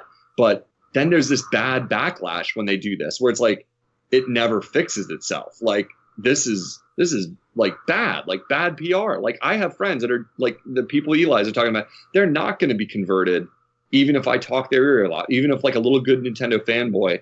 I do my job and go there and like try and sell them, on the Switch, which I will. I'll do exactly what Eli did. I'll be like, well, you could get a Switch and it's pretty sweet, and show it to them. They'll be like, that's neat, but I just wanted to play like Mike Tyson's Punch Out. I don't care. Like I didn't want all this like bells and whistles and complicated crap. I wanted the NES Classic, and I'll be like, but dude, the cords on the controllers were like 1 foot long. You didn't want it. Like trust me, like it's crazy, And they'd be like, yeah, I wanted it, but I don't know. It's a weird. But write it down as another classic Nintendo moment. That's all you can do. Classic Nintendo. Yeah. Well, it's a flub because virtually anyone that wanted it, like, almost didn't get it. So even if like half the people that wanted one got it, like it probably would have been okay if they discontinued it. But basically anyone who wanted it, like even diehard fans, like couldn't get it. So it's like, who even bought this thing? Because it just apparently existed, and it's like a mythological creature. Like apparently it exists, but no one has it, and no one's seen one in the wild. So, but it's like the Mewtwo of like Pokemons. Is that sure. Right? You're being hip. You're doing all right.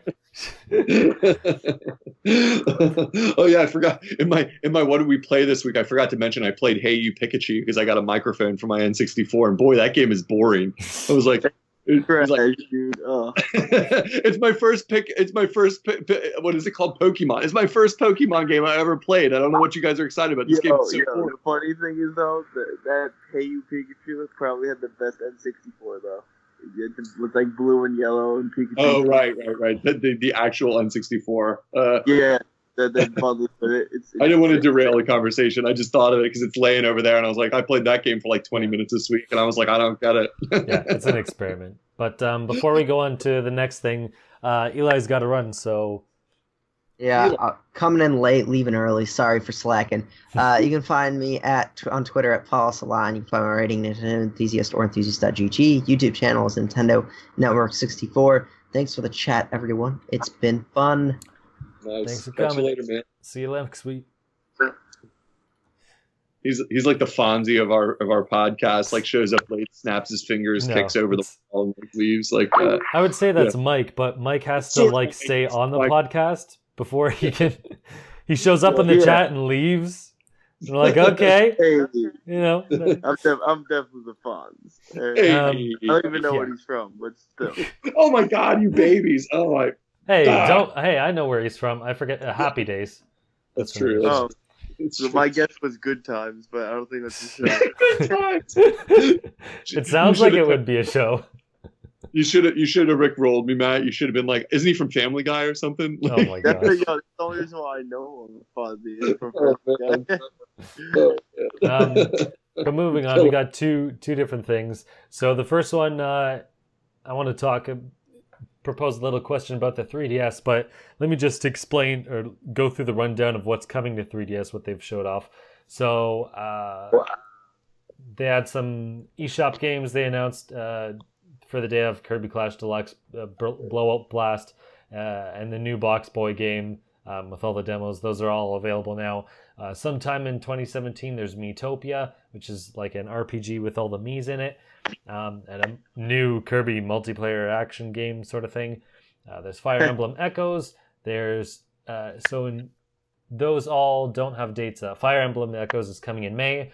In June, you have Ever Oasis, which is an RPG. In June, you also have RPG Maker Fez. In July, you have Hey Pikmin. In August, you have Called Sup Revolt. It's some weird JRPG for Unoclay. In the fall, you have Monster Hunter Stories, which is a turn-based Monster Hunter game that is getting localized. And you also have Yokai Watch 2, the definitive edition. So that's what they showed off coming for the next couple of months. Do you think that by the end of this year, this will be the last year mostly for the 3DS? Definitely. I can't see anything really. Like, I mean, I feel like they'll be like, hey, there's some eShop games that are still coming out, but we're not going to see any more Nintendo games. Mm-hmm. You know? And you know what? I can't even see anything for it because, like, it's easier to code for the Switch anyway. You know? But the thing is, though, the Switch's market is not as big as the 3DS right now. That's the only reason. I would say you have to I'd give the 3DS, like, 2 more years, but, like, it's dead for us actual gamers. You know what I mean? That's the way I look at it. Well, I wonder when Nintendo will stop supporting it, like putting out major IP games on it. But anyway, Unoclay, go on. Unoclay?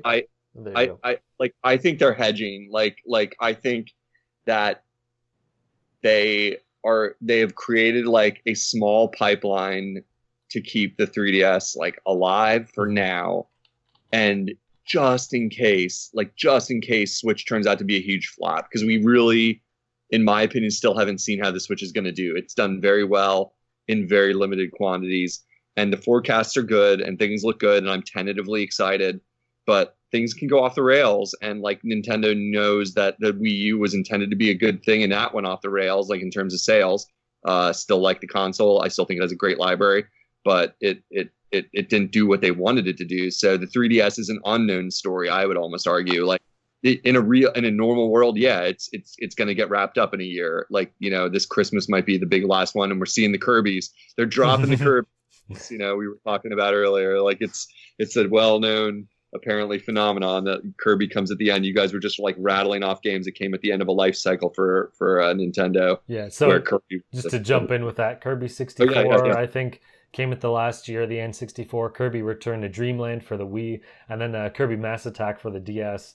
And this Kirby game is supposed to come holiday this year. So. Wait, didn't the Game Boy Advance one, that not Amazing Mirror, was Nightmare to Dreamland came out at the end? I don't know. Yeah. But on a side note, yo, Clay, I was gonna say, yo, you're like the only guy I know, like, who doesn't carry a Switch, bro. I carry my everybody I know carries their Switch everywhere, like everywhere. All two people you know who have one. All three people I know. No, I'm kidding. I just not to be too personal. Like I work from home for my job, so I don't go a lot of places like during the week. Like, I mean, maybe I go to the store or something, but like I'm not taking my Switch to like the grocery store, you know, like what, so I can show off my little blue Legend of Zelda. Of course. Yeah. Yeah, get jumped and have somebody rob me up. Like, then there's some guys like, yo, check out my 6 Switch. I just robbed from this guy. Yeah, like I mean, like I took it with when I took my dog to get his haircut the other day. I took it with, but then he was done so fast that I really didn't even play it. It was like, so, I mean, I'm not it like, for me, traveling is like something I do for vacation, and so there's like a couple times a year where it's going to be super handy and it's going to be awesome. I'm absolutely going to be loving it. Like when I'm on a road trip, I'm on a plane, whatever, until my like 1.5 hour battery life dies or whatever. But just being a hater, I got battery. Yo, but no, that's what's the good thing about this thing, bro. It could be a handheld for people, or it could be a console for people. No, total. I'm loving it. I'm going to be loving it. I actually but I barely used it out of its dock. Like, period. I bet maybe 3-4 hours out of its dock, and probably 50 hours in its dock, you know, like so far since I've owned it. So, but yeah, you know, I think I lost the thread. What were we talking about? We were talking about if this is going to be like the last major year for the 3DS. Oh, for 3DS. I mean, like, I still have my 3DS. It's much more portable too. The clamshell design is something I'm going to miss big time. Yeah. I mean, I seriously I think someone might have made a case for the Switch that does that. I forget. There was some accessory someone made for the Switch. I'm pretty sure it was that. I don't know if it was as good, but I want someone to do that, because that's the easiest way to protect a screen. Yeah, it's something I'm going to miss big time, because I take my 3DS almost everywhere, probably more than anyone I know out of my group of friends, and I have a bunch of friends who have one. Like, they always laugh because, like, if I come to their house, they always get a tag, but it's not always true the other way around. Like, if they see me out in public and they happen to have it, they'll remark on it. They'll be like, "Oh, I always get a tag when I see you because, like, you always have yours with you," you know. And it's like, I'm like, yeah, I mean, like, I just throw it in my bag, and it's so durable that I don't worry about it, and it's small and it can fit in one of the pockets of my man purse, you know. And I'm like walking around with it. It's not like I need to carry a separate specific handbag for it, like my Switch, you know. Does like, it fit in your fanny pack? My fanny pack, dude. I had one of those in high school, and then I found out you shouldn't wear those ever in public, or else people will punch you in the face. So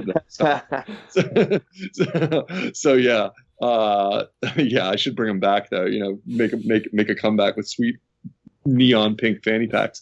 But yeah, that would be a good Kickstarter, like a prank Kickstarter, to start like a neon pink, like hypercolor fanny pack, like for your Switch, like, you know. Be like, did you hear a freaking Kickstarter of what are those things that are not keyboards? Telewriters? Yeah, what are those old keyboards? What typewriters.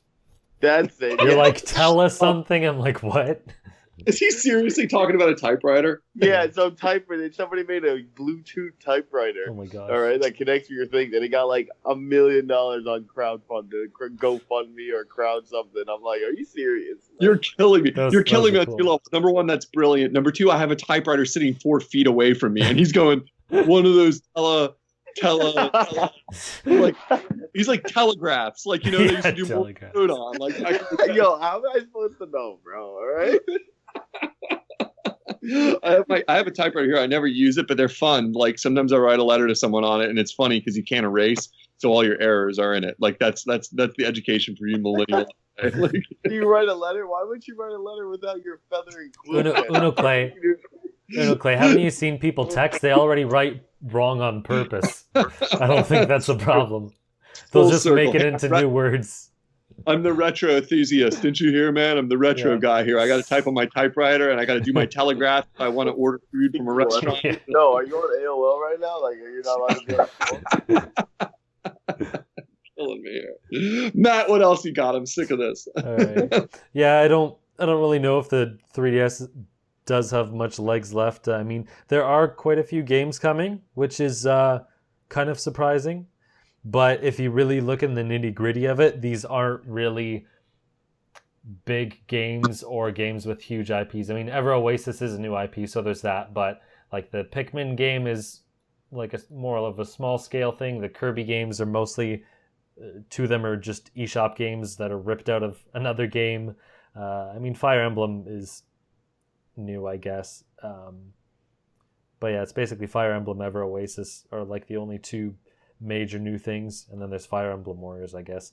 But most of it is pretty small scale and not giant IPs. I mean, I guess Fire Emblem is now, but yeah, it doesn't really look like they're gonna support it much longer. I think I agree with you, Unoclay, that they're just kind of putting stuff out there just to kind of keep it alive, because they're, you know, it's a huge audience, but they also want to have like something to fall back on if something goes wrong. But yeah, I don't know. I guess we'll see at E3 if they have anything for the holiday season, or 2018. They might have said 2018 in one of those directs with Reggie, I forget. But yeah, I don't know. I don't think it really has too much time left. It came out 2011. It's 2017 in 6 years now. 7th year, I don't know. Doesn't seem like there's much time left for it. But the last thing is they announced quite a few things for the Switch, and I decided to take a look at them. So just to give you an idea of what's coming in the next couple of months. Oh yeah, they made a battery extender for the Joy-Cons, which is weird because the Joy-Cons already have 20-hour battery lives. So they didn't really need an extension on that. It was more the console that needs it, but regardless. Yeah, so one of the weird things is they're going to have a Switch dock, a standalone Switch dock available May 19th. They said it's limited quantities. So when they're telling you up front, that basically means there's 3 of them in existence ever. Because the NES Classic, I don't even think they said limited quantities. This is limited, yeah. So be prepared to not get any of them. Right. Which is fine, because you can just buy like an HDMI cable and just move the console and the dock, and it only costs $5 and it does. What's limited? But let me know. Yeah. It like limited Eli means you're not going to get it. No, what's limited? What are you talking about? The docks. Oh, sorry. What docks? They're Switch docks. They're selling them separately? Yeah, they announced it's gonna be available in limited quantities. Was the whole news we were talking about. Wait, yo, I got a question. What if I use someone else's dock? Would Nintendo be like, for shame? You know? I don't know. Or it just doesn't matter. I can just it doesn't matter. Okay, good. Like I said, if you want to use it, what is this? If you want to use it in another room, just buy an HDMI cable, hook it up to another TV, and then when you want to move it to another TV, just unplug the HDMI cable and power cord on the current one, and then just move it and plug it into the other one. Because carrying the Switch is going to be the same weight as carrying it with the dock. Like, it's nothing.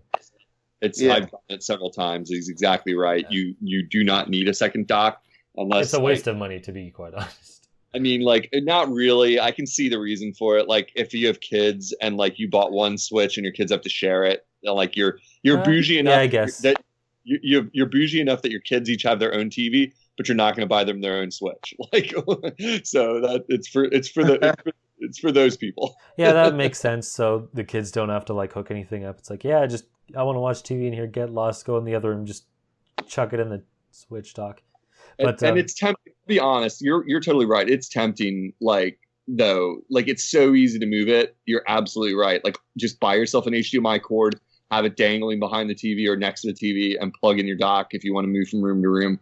But like, what if you're going to your summer home and you want to, like, take your Switch to your summer home or your like, you can't just unplug the dock from your TV then as well. Like, it doesn't fit in your man purse. It doesn't fit in your little man purse. In your fanny pack. That's too much trouble, Matt. That's too much trouble. Like, you got to have the extra dock. Anyway, moving on from that. So the games they announced that are coming up in the next few months there's a bunch of Neo Geo games coming. There's the Puyo Puyo Tetris demo out now. At some point in 2017, there's Rayman Legends, the definitive edition, Payday 2, the Splatoon tournament on Wii U. Then in May, you have Minecraft, Disgaea 5, and Ultra Street Fighter 2. Then in June, you have ARMS. July, you have Splatoon 2 and some JRPG Fate, Extella, whatever. And then some point in the summer, you have Sonic Mania, Project Mukuru, which basically looks like a Mii version of Bomberman.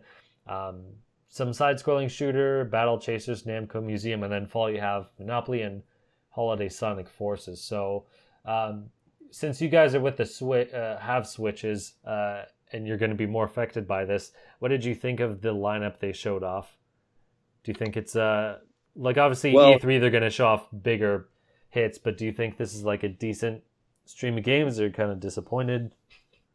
All I know is that like I was like saying to myself the other day, how could I play Monopoly on a tiny screen with people who all hate Monopoly because it's the most boring game ever? Well, Monopoly's great. I love it. Oh man, Mike. I gotta say, you are one of the funniest, most unpredictable people I have ever met. Because like you are someone who will hate on Bayonetta, and you'll be like, Galaxy 2 is trash. Smash 4, I'm a pro at it, but it's trash. But Monopoly, good game. Monopoly's a great game. Right? It's an all-time classic. One of my favorites. All right, brings the family. You're gonna have a nice board game going. I got 3 different versions. I got the anniversary, I got the Star Wars one. I got the original. Just great game. You're killing me here. I like a good board game. I like Scrabble. I like Parcheesi. Parcheesi's kind of boring, but like it's traditional, so I like playing it. But Monopoly is like, it just takes too long. But anyway, we don't need to go on about that. We can debate that on our board game podcast. Yo, just play with me. Come see Andrew Carnegie Jr. reincarnated up in here. All right. Okay, now what the heck are you referencing? I thought Unoclay's jokes Andrew were... Carnegie's a banker. He's like the rich guy. I think it's like the rich like the guy in like Monopoly or whatever he's talking about. Okay. Yeah, like it's like based off J.P. Morgan and Andrew Carnegie. Yeah. I'm the reincarnation of those guys. I'm getting your Park Place, bro. I'm talking about Boardwalk, baby. See, I know how to play it. I just think it's boring. Broadway, Broadway goes forever. There's like 8 million Broadways in New York. That's what people don't understand. They're like, oh, you know Broadway? I'm like, yeah, it stretches the entire freaking city. So yeah. No, I wasn't like one way or another, Matt. Like to answer your question, I was glad to see that list, but this is the part of the podcast where I admit there was so much information, like we were saying before, that I couldn't keep up. And I was like, wow, there's a lot of games coming. And I didn't really go back and study them like too deeply, to be honest with you. So like, I'm glad, I have definitely a list of games that I have a tentative interest in, but a lot of them are the games that I don't know enough about, like Eli was kind of saying about ARMS or something else like earlier. It's like, well, looking forward to like the idea that there will be things that I can check out. That's it. Like everyone else. I'm glad to see a big list. That's it. So, I mean, I personally didn't care. Like, I know what I want. So, I mean, just goes like that. Yeah. You want what? What's the game the most excited for Switch? Got Mario Odyssey or what? Yeah, Mario Odyssey is like the number 0 reason why I bought the game. I haven't even bought the console, but Like, I totally want that. But I mean, like, I everything I want. Like, here's my map out of Switch things I'm going to be doing for the next 5 months.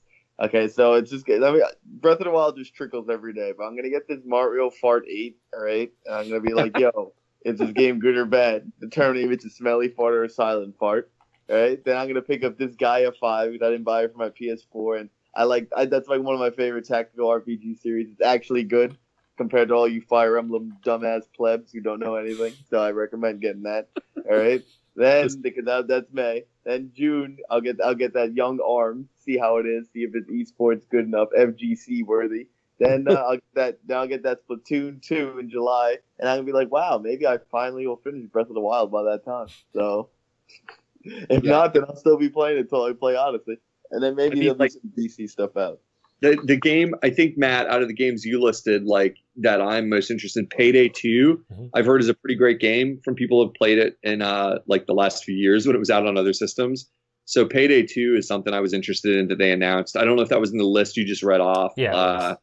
Yeah, I thought so. There were a lot of games in there. And the Namco package I would be more excited for. But like it's that, like I like those packaged deals where you get a bunch of old arcade games those ones aren't particular games I'm super excited for. Out of that whole list that's in the Namco Museum that they announced, Rolling Thunder 2 is the only one I'm not super familiar with. And I like Rolling Thunder 1 okay, but like I'm not like crazy about it. It's a classic game, whatever. That's the nicest thing I can say about it. It's like fine, whatever.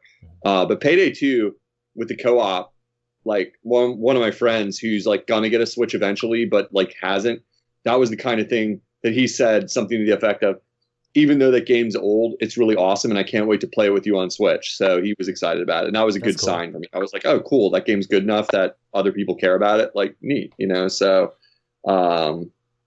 yeah, Payday 2 would be the one that was like out of maybe the new stuff maybe they announced. I'm trying to think through it all. There was a lot.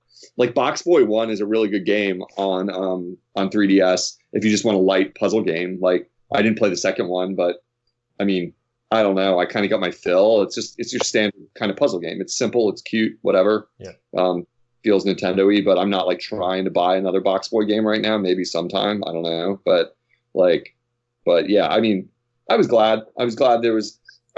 What I'm most glad isn't the games themselves. I'm glad that Nintendo appears to get it again. Like, they're showing that they get it.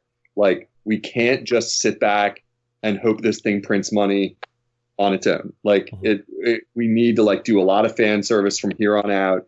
This is a war. We have to like have like stuff coming up on the radar all the time for people. You know, that's what they said their strategy is for Switch.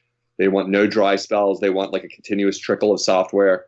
Monster Hunter, I haven't played a Monster Hunter game in a long time. I bought the newest one or not the newest one. I bought Monster Hunter 4 for 3DS.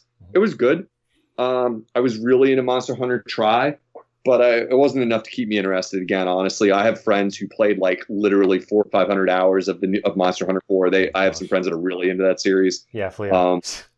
Yeah, like, I mean, I get it. It's a great game, but it wasn't different enough for me to get into it. I was like, it was fine. Like, but mounting beasts wasn't enough to make me want to play a whole nother couple of 100 hours or whatever, you know, like of it. Like, but like, so there's another Monster Hunter game that's really good for Japan. That's really good for people. This one's actually different. It's more like a Pokemon game than like an actual Monster Hunter game. Right. So different. It probably will be bigger in Japan than it is here, I bet. Like, because I saw it looked like really different. And I was like, oh, we'll see. This is not the hardcore RPG, like action RPG my friends want. Like, this is something different. But hey, you know, nothing wrong with that. You know, people can get off on it or not. You know, it's like whatever. Like, it's something to play. So anyway, you know, I was relatively good with it. It wasn't all for me. It definitely wasn't all for me. But yeah, you know, like I've said what I would say. It wasn't bad. It was a great direct. Final word on that. You know, I thought it was like a lot of information, and that's all I want. Like, I want a lot of games, a lot of information. Keep it coming. You know. Yeah, I think it served its purpose, because, you know, we're waiting. E3 is when we're going to get like bigger news and much more important news about where the future of this console will go, sort of thing. But I think this is a good in between. Well, I mean, like, you're going to have bigger games announced there than on this direct. But I think this was good, like, in between direct to show, you know, what's coming in the next couple months. And I think the way they showed it also helps solidify into people that there's stuff coming. So the way that other directs went with Wii U is they might focus on one or two third-party games and then just have a trailer or a reel and have like a dozen games in it and then just kind of end it off there.